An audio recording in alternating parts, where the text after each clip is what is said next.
Hi everyone, and welcome to my March reading wrap-up. If you don't know what a reading wrap-up is, it is essentially where I talk about every single book that I read that month, if I recommend them, how I read them, and my thoughts about all of them. So in March, I read 8 books, and I read all of them on my Kindle. I read every single thing on Kindle Unlimited, or I got it from the Libby app, so I essentially read for free. All the 8 books that I read in March were all romance books. I did read 2 dark romance books, but we really didn't dive much out of the romance world in this month. But I really enjoyed this month, and I read some really good books, and I'm excited to tell you all about them. And maybe in April, I will dive out of the romance world and actually read something different for once. But this month, I did not. So the very first 2 books that I read in March were second 2 books in the Rose Hill series by Elsie Silver. You may recognize Elsie Silver from Chestnut Spring series, but she is currently in the middle of publishing all of her books from the Rose Hill series. So I read the first book, which is Wild Love, back in summer of 2024. And now I finally read the second book, and the third book came out in March, so I wanted to get caught up on those books. First read Wild Eyes, which is the second book, and this book follows a famous country singer who wants to get out of her famous life. She goes to this small town called Rose Hill, and when she gets there, she's driving up and she is about ready to get to her new producer's recording studio, but she sees this big bear and she gets out and wants to take a video of the bear. And our main character is driving behind her, and he's like, what the hell is this girl doing? She should not be this close to a freaking bear. So he gets out. He basically protects her from the bear. They meet there. She then is like, thank you, stranger, for helping me with this situation where we almost died together. And they drive off, and he lives in the same place where she will be recording her new songs, where her new producer is. And she gets to know him there. She gets to know his kids. I forgot to mention that every single book in the Rose Hill series is all single dads. So if you like that trope, you get 4 books of all single dads. The 4th book is not out yet, but will be out in September.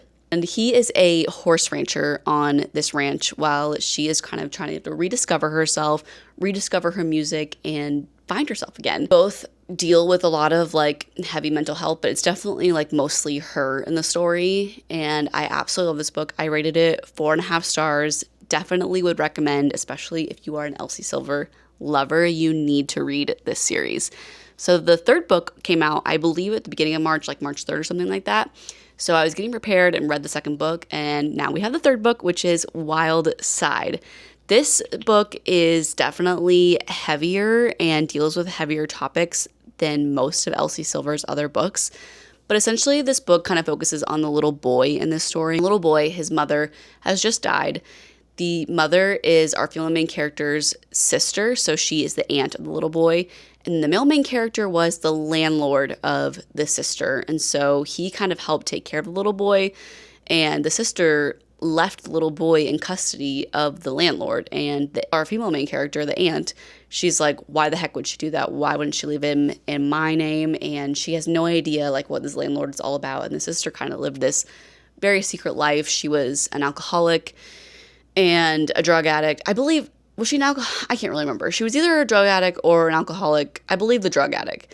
And died because of that. So essentially, the female main character and the male main character are trying to balance and figure out what is best for this little boy. It's a marriage of convenience, which is really fun. I love a marriage of convenience.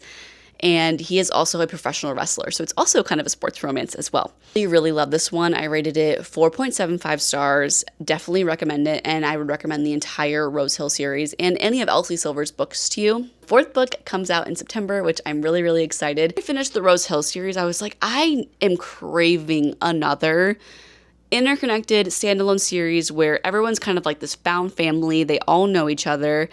And I was like, it's definitely time that I read the Windy City series by Liz Tomford. I was obsessed with this series. This is now one of my favorite series of all time. It's literally all I can think about, truly. And it is the series now that I'm recommending to every single person that I see. I'm screaming at the top of my lungs, please freaking read this book because I'm obsessed and I want someone to talk to about. So this is a series of currently 4 books. The 5th book will be come out in May, which I'm really excited about. But we just have 4 books for now. They're all on Kindle Unlimited. I forgot to mention that all of the Rose Hill series on Kindle Unlimited too. So you can read all these on Kindle Unlimited and read them for free, essentially. So the very first book is Mile High, which was my least favorite book in the series, but I still absolutely loved it. So this follows a couple. The female main character, she is the flight attendant that the hockey team that the male main character is on takes this plane anywhere they go for like away games and stuff like that. So she's the flight attendant and he is a hockey player. So it's basically a workplace romance, and they're kind of forbidden. They can't be fraternizing with each other. She's not supposed to date anyone on the hockey team or sleep with anyone on the hockey team, but he's definitely into her and he wants to get to know her better, but he's kind of a playboy. And one thing I didn't really love about the series is he talked about like bodies a lot, but you see past it, and there's definitely like body positivity more as the series or as the book goes on, because at first I was kind of getting the ick by it and I wasn't for sure if I was even going to like this book.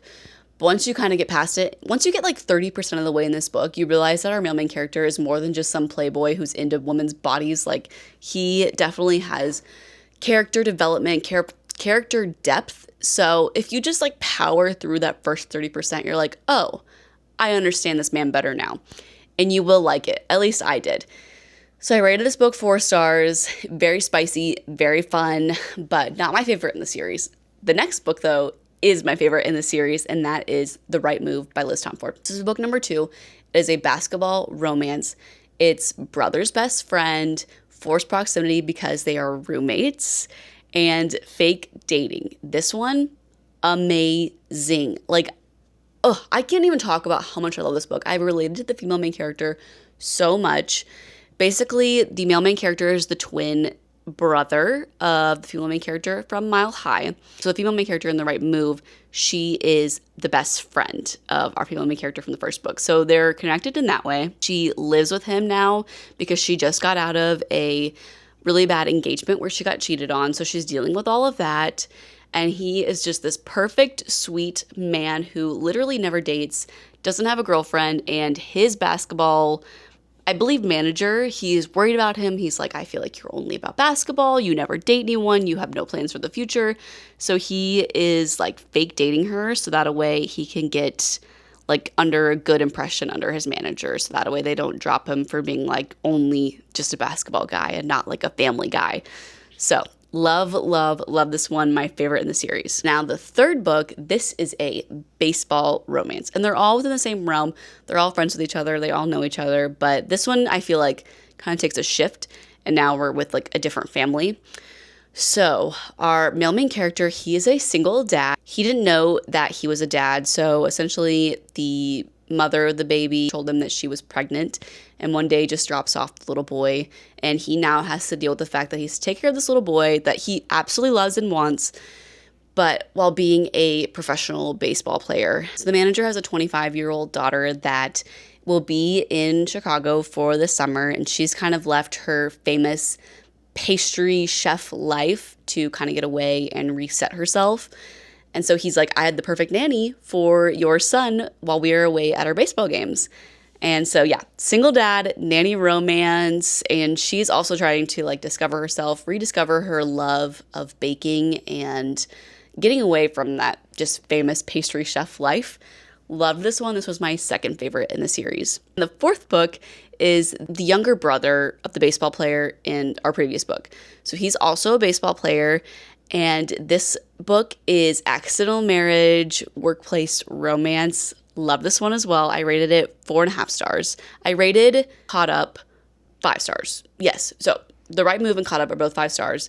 And then Play Along, which is the fourth book, I rated 4.5 stars.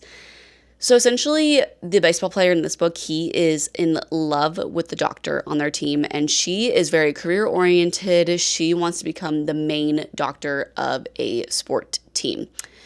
They end up in Vegas one day. They accidentally get way too drunk and get married, and then they wake up the next day. They're like, oh, holy crap, we got married. But he is totally in love with her, and so he does not care that he is married to her because he wants to be married to her, whereas she is like, holy crap, I accidentally married a baseball player on the team that I work for, and this is going to ruin my whole career. Basically have to like stay in this fake marriage so she doesn't lose her job, and so she doesn't be seen as like kind of crazy wild girl who accidentally gets married in Vegas. It's really, really good. I love this one as well. It is my third favorite, but still an amazing book, and absolutely loved it. Loved the whole series. You need to go read the series like right now if you haven't yet. If you love a good sports romance series, the found family and just like the relationships that these characters build, I was obsessed and I cannot stop talking about it, and you should definitely go read it if you have not. Okay, after we finished that, I was like, it's time that I dive into some dark romance, and we did. I did make a whole vlog about me diving into dark romance for the very first time. I had a really fun time trying it out, and I will definitely be back in the dark romance world.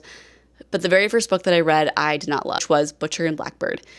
So this book is about two serial killers who kill other serial killers. It's kind of a mouthful for me to say. Every year, they decide they're going to go into a competition, and they go to like the same place, and they have to go and find a serial killer that our male main character's brother chose for them. And they have to figure out who it is, they have to figure out who the killer is, and they have to figure out a way to kill him first. And whoever kills the serial killer first wins the competition for that year. I don't really even think they won anything. It was just like a fun little friendly competition that they did. And they fall in love while they're doing this. But I rated it low. I only rated it 2 stars. I originally rated it 3 stars, but going back, I'm rating it 2 stars because I really didn't like it that much. It was funny, and the whole competition part was funny and fun to read about and interesting, and it was very plot driven, but I was not convinced on the love story whatsoever. Like, I felt like I didn't even know the characters. I felt like we got nothing from them. Like, we knew that they had like bad childhoods and they became serial killers because of it, but like that's literally all I found out. And it was like one day they just started doing it, and I was like, okay. Like, I just wasn't convinced on the love story. A lot of people love it. I'm sorry that I didn't love it, but that's kind of my thoughts and feelings on it. It was good-ish. It was fun. It was fun. It was a fun read, but I would not recommend it. But if you've not read it and you have been wanting to read it, like, a lot of people love it, so I'm sure someone else would love it as well. So if you are still thinking about it, please don't let me deter you from reading it, because you definitely should. After reading Butcher and Blackbird, I decided to read Lights Out. Now, this one I did really, really like. It was strange. I only rated it 3 stars because I wasn't like in love with it, but I did have a fun time and I did like it, and I would recommend it. This is a stalker romance. Our female main character, she is a nurse. She's really kind of burnt out. She works in the ER. She gets a lot of really bad cases and just really weird stuff that happens. So kind of to blow off steam, she watches this guy on TikTok who wears a mask and posts thirst traps, and she's like obsessed with him. He turns out to be the roommate of her ex hookup guy, so he knows who she is, but she does not know who he is. He is kind of like obsessed with her, and he finds out that she watches his videos and that she likes him, and so that kind of turns him into a little bit of a stalker, and he's obsessed with her and he wants to get to know her better, but he doesn't want to give up his like mask identity. So he stalks her, like breaks into her apartment, and they get to know each other that way, and they fall in love. There's also killing in this book, which was interesting. It was a weird book all around, but I rated it 3 stars. It was good. I would recommend it. If you were trying to get into the dark romance world, this one is good, and it's like kind of wholesome, but also kind of stupid, but it's just for a good time. Like, there's not, you don't need to be that serious about it, you know? I did like it though. So yeah, if you want to see all of my full thoughts and feelings on it, please go see this vlog. That is everything that I read in March. I had an amazing reading month. I absolutely loved almost every single book that I read this month. Next month, we will definitely try to dive out of the romance world and have a little bit more fun with reading. Maybe read some fantasy romances. Again, more romances. I just feel like I had to have a romance in a book to love it, but that's not always true. My March reading wrap up. Thank you so much for watching, and comment below what your favorite book of the month was. All right, bye.